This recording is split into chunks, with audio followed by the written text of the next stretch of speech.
Rod, I just want you to talk more about this Cool down. cooler weather. But first, we had a moment. Yeah? Where Nina spoke, logically, right? Hey, it's going to be 10 degrees cooler. That wouldn't be cool enough. Feel great.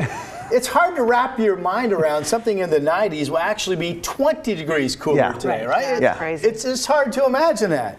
But yes, we have switched gears. We finally introduced a bit of a cooler marine flow coming in with a light west wind. There's the wind right now out of PDX west northwest 8. So instead of waking up in the 70s, and I mean way up into the 70s, it's 65, and big time relief for folks that don't have AC to wake up this morning and certainly more comfortable. Still today, though, I'm going to say the heat wave continues because we'll be 86 at noon, and we could see numbers go as high as 97. Guess what the daily record is today? Anybody? 97. We can tie it. Okay.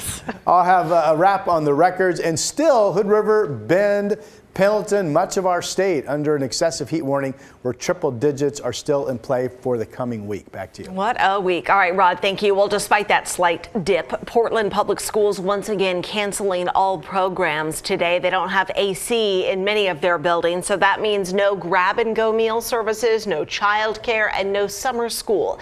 But PPS will be distributing free meals at dozens of parks around the city today. So parents, you should have an email from PPS in your inbox with a list of those locations. The school district expects to resume all programs tomorrow.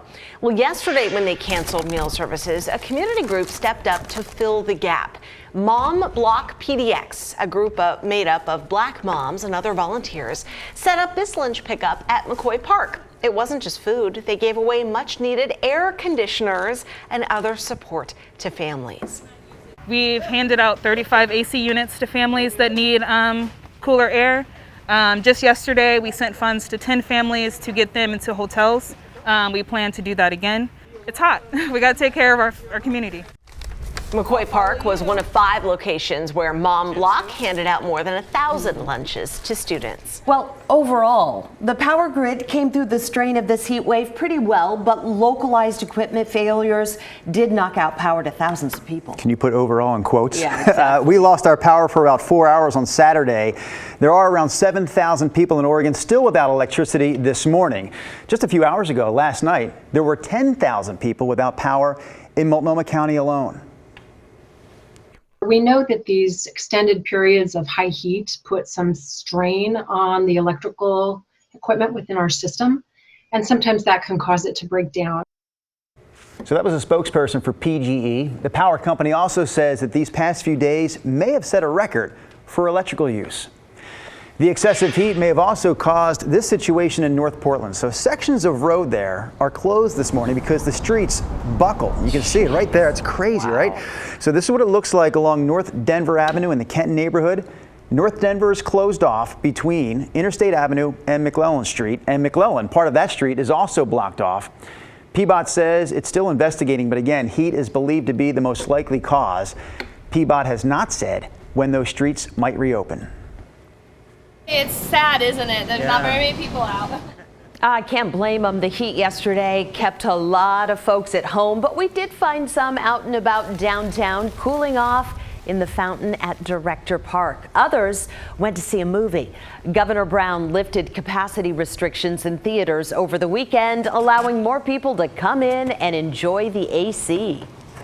Oh, for sure. About to go see one. I don't know what I'm going to go see, but, you know, with the summer heat, time for spontaneity, I guess. Yeah. Those capacity restrictions are, at least for certain venues, are basically gone for good. Tomorrow, Oregon will fully reopen its economy for the first time in more than 15 months. Yeah, speaking of coronavirus, let's get to 3 things to know this morning. Number 1, 134 people in Oregon are about to find out that they won a prize in the vaccine lottery. Those winners were drawn yesterday. Now the health authority will start calling people. One person will win $1 million. 36 others will win $10,000 prizes for each county. There are also scholarships and smaller prizes. So here's the phone call to watch out for. It's going to come from the Oregon Health Authority with a 503 or 971 area code.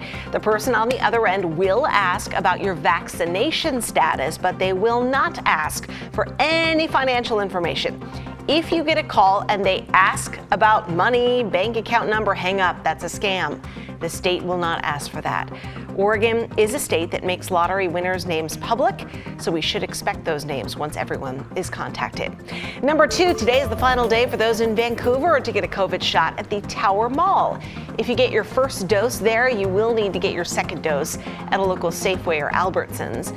An important note, if you're going today, they are closing early because of the heat. They're open 8:30 to noon. And number 3, new research should suggest that a certain mix of vaccines generates a strong immune response. An Oxford study first gave the AstraZeneca, then Pfizer shots to nearly 1,000 people 4 weeks apart. Those mixed schedules induced high concentrations of antibodies. The AstraZeneca vaccine, though, has yet to be cleared for use in America. And those are 3 things to know about COVID. Here's an update now on the effort in Salem to replace ousted Oregon lawmaker Mike Newman. 60 Republicans voted and actually nominated Mike Newman to replace Mike Newman. That vote begs for explanation. So Dan Haggerty took a closer look last night on the story. It's a move so unprecedented that it actually kind of justifies using the term unprecedented, which is saying something considering how much news people love to use that word right now. Here is what happened. The party got together on Friday to nominate 5 people to fill the seat left vacant when Mike Newman became the first legislator in Oregon history to be expelled. Newman got kicked out of office for what you see in this video, when he let angry right-wing protesters into a locked Capitol where they fought with state police. Later, there was even more video that surfaced showing what appeared to be Newman planning the whole thing and calling it Operation Hall Pass. Now, keep in mind, by the end of the day where they busted through that door, dozens of protesters caused thousands of dollars in damage to our state capitol and injured a half-dozen police officers. Then every lawmaker not named Mike Newman on both sides of the aisle voted to expel him because he wouldn't resign. Now, I wasn't at this vote on Friday, but I talked to 2 Republicans who were, and here's what they told me. 10 people, including Newman, ran for consideration. They each had 3 minutes to speak, and then they answered questions from the crowd, including, would you have expelled Mike Newman? Most said yes, except Newman, of course, and 1 or 2 others. Then the PCPs took a vote. That stands for Precinct Committee Person, and Newman was their top choice for the job.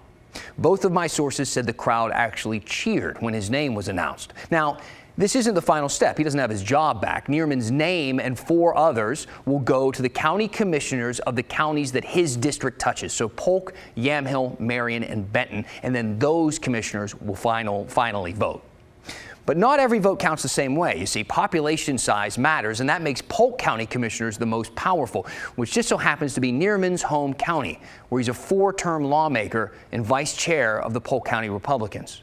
We'll keep tracking this and let you know how it plays out.